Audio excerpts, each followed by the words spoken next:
What's up guys, welcome back to another video. In this video, I'll show you how to transfer or send Bitcoin from Binance to MetaMask wallet. So in this case, you might be wondering how to exactly do so. Well, this one is kind of tricky. So we first need to discuss the ecosystem here for Binance and in this case, MetaMask.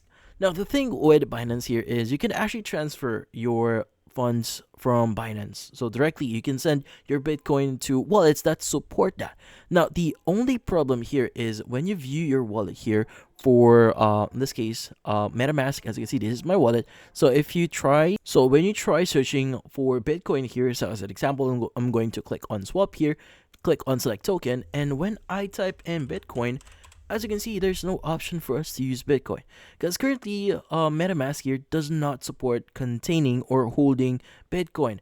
So if you're asking, can you directly send from Binance to MetaMask your Bitcoin? Well, unfortunately, no. But you can still make a transaction here. Like for example, if you have enough Bitcoin here, you could go ahead and just trade this for Ethereum. Now, what you need to do here is you want to go ahead and go to Bitcoin, your Binance account here.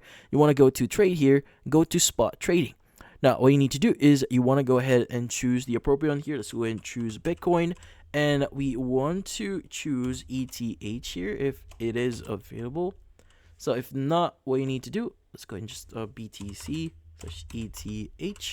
If it's available, let's go ahead and choose this one.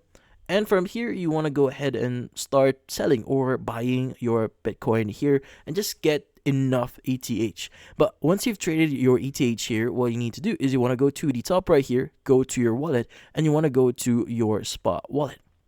Now from here, you want to go ahead and click on withdraw. And from here, you want to go and choose your coin. So since we traded this for ETH, let's go and choose ETH. Now we want to go and get the address here. Let's go back into our in this case our MetaMask here, and you want to go ahead and click on receive. Now, by the way, make sure that you are using the correct network here. So make sure you're using the Ethereum network if you are going to use the Ethereum network. But let's go ahead and click on receive here and click on copy address. Now let's go back into Bitcoin or in Binance here, and you want to go ahead and enter your address and choose your network. Now again, we need to make sure that our address or our network here matches. So go and choose ETH, specify the amount here, and click on withdraw. Now they might ask you to verify yourself, so go ahead and enter the verification code that you'll be receiving. But in this case, once you've approved that, your Ethereum or your funds should now be transferred. But yeah, so currently this is the only way for you to make transfers from your Binance account directly into MetaMask. So in this case, we don't want to give out misinformation out there. We just want to be truthful here. But unfortunately, you won't be able to make a direct transfer for Bitcoin. But in this case, that's about it. So if you found this video helpful, don't forget to leave a like or maybe subscribe to our channel. Thank you for watching.